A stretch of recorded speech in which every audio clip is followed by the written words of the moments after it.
Soul शक्ति परिवार में आपका स्वागत है। आज एक गहरे प्रश्न पर चिंतन करते हैं। इस जीवन की यात्रा में सबसे घातक विष कौन सा है? क्या वो जो किसी शीशी में बंद मिलता है, या वो जो किसी शत्रु के षड्यंत्र में छिपा होता है? नहीं, सबसे घातक विष, सबसे सूक्ष्म जहर वो है जो एक मुस्कुराते हुए चेहरे के पीछे छिपा होता है।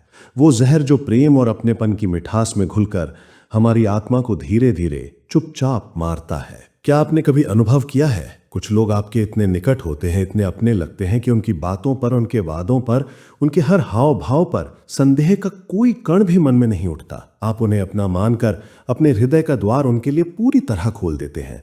अपनी सबसे गहरी असुरक्षाएं, अपने सबसे कोमल सपने, सब कुछ उनके सामने रख देते हैं। और फिर एक दिन बड़ी देर से आपको बोध होता है कि जिन्हें आप अपना समझते थे वही आपके सबसे बड़े गुनहगार हैं। वही आपकी शांति, आपकी ऊर्जा और आपके आत्मसम्मान को चुपचाप हर रहे थे। आज हम इसी अदृश्य विष की बात करेंगे, उन जहरीले रिश्तों की जो हमारी आध्यात्मिक उन्नति में सबसे बड़ी बाधा बनकर खड़े हो जाते हैं। यह यात्रा थोड़ी कठिन हो सकती है, क्योंकि यह हमें अपने ही जीवन के कुछ कड़वे सत्यों का सामना करने के लिए कहेगी, लेकिन यह आवश्यक है। परमहंस योगानंद जी कहा करते थे कि सच्चा व्यक्ति वो है जिसकी उपस्थिति में तुम्हारी आत्मा स्वयं को हल्का और मुक्त महसूस करे, और झूठा व्यक्ति वो है जिसकी उपस्थिति में तुम्हारी आत्मा बोझिल और बंधी हुई महसूस करे। यही है असली कसौटी, यही है वो तराजू जिस पर हमें अपने हर रिश्ते को तौलना होगा। अब जरा अपनी आंखें बंद करके सोचिए, कितनी बार आपने किसी रिश्ते को बचाने के लिए अपनी रातों की नींद गंवाई है? कितनी बार आपने स्वयं को समझाया है कि नहीं, वो बदल जाएंगे, सब ठीक हो जाएगा? कितनी बार आपने अपनी आत्मा की आवाज को अनसुना किया है, सिर्फ इसलिए कि आप उस व्यक्ति को खोना नहीं चाहते थे? आपने अपना समय, अपनी ऊर्जा, अपना प्रेम, अपना सर्वस्व लगा दिया, और बदले में आपको क्या मिला? केवल उपयोग। यही है वो जहरीले रिश्ते। ये किसी महामारी की तरह है जो दिखती नहीं पर भीतर ही भीतर हमारी चेतना को रुग्ण कर देती है। इनकी सबसे खतरनाक बात यह है कि ये कभी अपने असली रूप में सामने नहीं आते। ये शत्रु बनकर वार नहीं करते, ये मित्र बनकर आते हैं। अपनेपन का एक सुंदर मुखौटा पहनकर ये हमारे जीवन में प्रवेश करते हैं और फिर दीमक की तरह हमारी आत्मा की नींव को खोखला कर देते हैं। यह ठीक उसी विष की तरह है जिसे दूध में मिला दिया गया हो। आपको स्वाद भी मीठा लगता है, पेट भी भरता है, लेकिन आपके भीतर धीरे धीरे मृत्यु उतर रही होती है। परमहंस योगानंद जी की एक और गहरी बात याद आती है। वे कहते थे कि गलत भोजन केवल शरीर को बीमार करता है, लेकिन गलत संगति और गलत रिश्ते आत्मा को बीमार कर देते हैं। और जब आत्मा बीमार हो जाती है तो इंसान की मुस्कान भी नकली हो जाती है, उसकी बातों का वजन खो जाता है, उसकी आंखों की चमक बुझ जाती है। वो जीता तो है, पर उसके भीतर का जीवन समाप्त हो जाता है। एक क्षण रुककर स्वयं से पूछिए, क्या आपके जीवन में कोई ऐसा इंसान है जिसके सामने आते ही आपकी स्वाभाविक हंसी खो जाती है, जिसके साथ रहकर आपका मन और भारी हो जाता है, जिसके साथ कुछ घंटे बिताने के बाद आप ऊर्जा से भरने के बजाय थकान से टूट जाते हैं? अगर उत्तर हाँ है तो समझिए कि आप अनजाने में ही सही पर विष का सेवन कर रहे हैं। ये जहरीले लोग अपने माथे पर लिखकर नहीं घूमते कि मैं स्वार्थी हूं, मुझसे दूर रहो। अगर ऐसा होता तो जीवन कितना सरल हो जाता। कठिनाई यही है कि ये हमारे बीच रहते हैं, हमारे साथ हंसते बोलते हैं, और कई बार तो हमारे अपने ही कहलाते हैं। तो फिर इन्हें पहचाने कैसे? आइए धीरे धीरे इनके चेहरों से नकाब हटाते हैं। पहला चेहरा, आपकी खुशी का चोर। एक ऐसे व्यक्ति की कल्पना कीजिए जो आपकी खुशी को कभी पूरी तरह खिलने नहीं देता। आप उसके सामने अपनी कोई बड़ी उपलब्धि रखिए, नौकरी में तरक्की, किसी परीक्षा में सफलता, या जीवन का कोई सुखद पल, और वो तुरंत कहेगा, अरे इसमें क्या खास है, मेरे एक जानने वाले ने तो इससे भी बड़ा काम किया है। वो आपके उत्सव के क्षण को मनाने के बजाय उसे छोटा और महत्वहीन बना देगा। ये लोग आपकी आत्मा की चमक को सहन नहीं कर सकते। धीरे धीरे आप इनके सामने अपनी खुशियां बांटना ही छोड़ देते हैं। दूसरा चेहरा, कानों में जहर घोलने वाला। ये वो लोग हैं जिनका काम ही है आपके मन में दूसरों के प्रति संदेह और कड़वाहट भरना।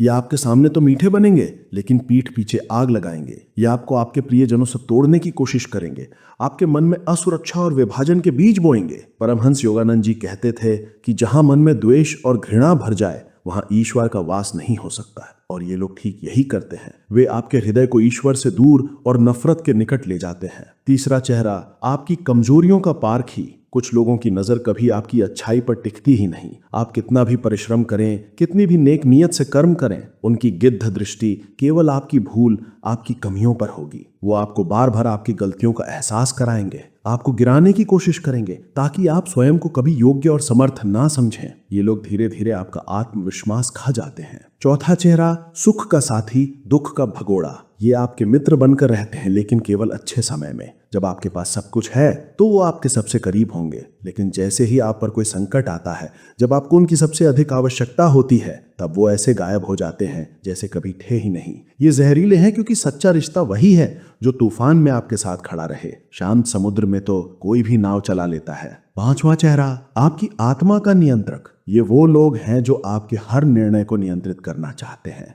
आप क्या पहने, किससे बात करें, जीवन में क्या करें, वो चाहते हैं कि सब कुछ उनकी मर्जी से हो, और अगर आप उनकी बात ना माने तो वो आपको दोषी और अपराधी महसूस कराएंगे। ऐसे रिश्ते धीरे धीरे इंसान की आत्म स्वतंत्रता छीन लेते हैं, और योगानंद जी ने कहा था कि जहां स्वतंत्रता नहीं वहां आत्मा का विकास संभव नहीं। छठा चेहरा, आपकी अच्छाई का शोषक। ये लोग जानते हैं कि आप दिल के साफ हैं, आप मददगार हैं, और वो बार बार आपकी इसी अच्छाई का फायदा उठाते हैं। उनके लिए आप एक सीढ़ी हैं, एक साधन है। जब तक आप उनके काम आ रहे हैं, वे आपको ईश्वर की तरह पूजेंगे, और जिस दिन आप उनके काम के नहीं रहेंगे, वो आपको दूध में से मक्खी की तरह निकालकर फेंक देंगे। इनका आधार प्रेम नहीं, केवल शुद्ध स्वार्थ होता है। ये कुछ चेहरे हैं जहरीले लोगों के। अभी इनके और भी रूप हैं और भी नकाब हैं, लेकिन यहाँ रुककर मैं आपसे एक प्रश्न पूछना चाहता हूँ। क्या इन चेहरों को देखते हुए आपके मन में किसी का ख्याल आया? कोई ऐसा इंसान जो आपकी ऊर्जा सोख लेता है, जो आपको छोटा महसूस कराता है,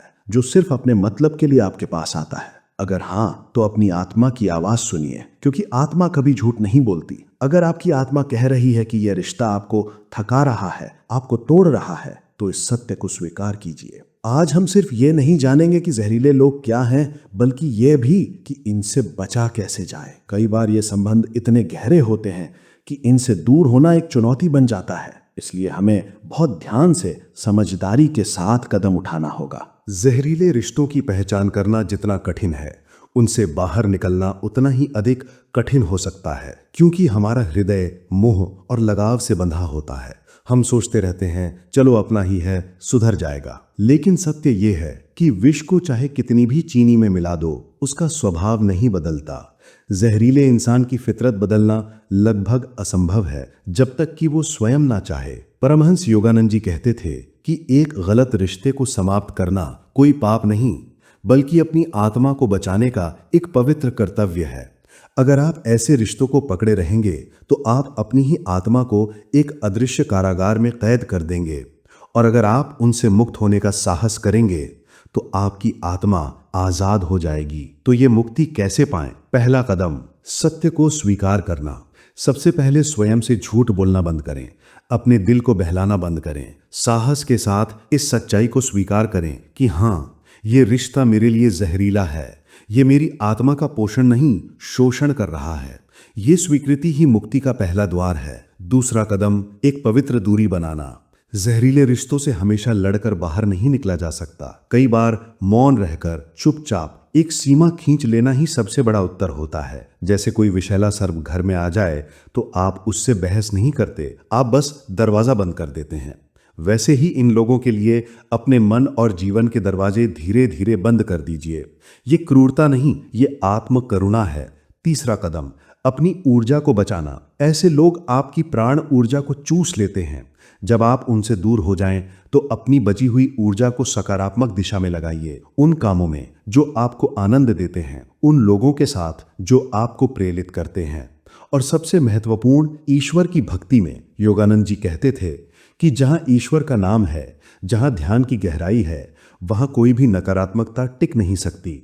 अपनी साधना को मजबूत कीजिए। क्रिया योग का अभ्यास, ध्यान और प्रार्थना, ये वो दिव्य कवच हैं जो आपको हर बाहरी आक्रमण से बचाएंगे। चौथा कदम, अपने सच्चे साथियों को पहचानना। मित्रों, इस दुनिया में सब लोग जहरीले नहीं हैं। ईश्वर ने हर आत्मा के लिए कुछ सच्चे पवित्र संगी साथी जरूर बनाए हैं। वो संख्या में कम हो सकते हैं, लेकिन होते जरूर हैं। आपको बस उन्हें पहचानना है। देखिए कौन आपकी उन्नति पर हृदय से प्रसन्न होता है, कौन आपके दुख में बिना किसी स्वार्थ के आपके साथ खड़ा होता है, किसकी उपस्थिति में आपकी आत्मा नृत्य करती है। वही आपके सच्चे लोग हैं, आपका सच्चा सत्संग है। उन्हें अपने हृदय में संजो कर रखिए। और पांचवा सबसे महत्वपूर्ण कदम, स्वयं को भीतर से मजबूत बनाना। याद रखिए, जहरीले लोग आप पर तभी हावी हो सकते हैं जब आप भीतर से कमजोर होते हैं। जब आप अपने आत्मसम्मान और अपनी आत्मा की आवाज पर दृढ़ हो जाते हैं तो कोई भी आपका शोषण नहीं कर सकता। योगानंद जी का ये वाक्य सदा याद रखिए कि तुम्हारी आत्मा के भीतर एक ऐसी दिव्य ज्योति है जो ब्रह्मांड के समस्त अंधकार को मिटा सकती है। बस उसे जलाने का साहस रखो। जहरीले रिश्तों से बाहर निकलना आसान नहीं होता, क्योंकि कई बार वो हमारे परिवार में, हमारे सबसे करीबी रिश्तों में ही होते हैं। लेकिन स्वयं से पूछिए, क्या जहर सिर्फ इसलिए पी लेना चाहिए क्योंकि वो किसी अपने के हाथ से दिया गया है? क्या अपनी आत्मा का हनन सिर्फ इसलिए होने दें क्योंकि शोषण करने वाला अपना कहलाता है? नहीं, सच्चा अपनापन वही है जिसमें प्रेम हो, सम्मान हो और करुणा हो। जहां ये तीन चीजें नहीं हैं, वहां अपनापन केवल एक भ्रम है, एक माया है। ये जीवन बहुत छोटा है, बहुत अनमोल है। इसे उन लोगों पर व्यर्थ मत कीजिए जो आपको छोटा बनाते हैं, आपको थकाते हैं, आपकी ऊर्जा छीनते हैं। इस जीवन को उन लोगों और उन कार्यों में लगाइए जो आपकी आत्मा को पंख देते हैं, जो आपको ईश्वर के और निकट ले जाते हैं। आज अभी एक संकल्प लीजिए, अपने रिश्तों के बगीचे की गहरी पड़ताल कीजिए। देखिए कौन से पौधे फूल दे रहे हैं और कौन से पौधे जहरीले हैं। जो जहरीले हैं उन्हें जड़ से उखाड़ फेंकने का साहस कीजिए, और जो सुगंधित हैं उन्हें प्रेम से सींचिए। याद रखिए, जहरीले रिश्तों से मुक्त होना केवल आपकी खुशी के लिए नहीं, बल्कि आपकी आत्मा की मुक्ति के लिए भी अनिवार्य है। क्योंकि जब आत्मा आजाद होती है तभी वो सचमुच परमात्मा के करीब पहुंचती है। अपने आसपास शांति का एक छोटा सा दुर्ग बना लो और किसी को भी उसे भेदने की अनुमति मत दो। परमहंस योगानंद।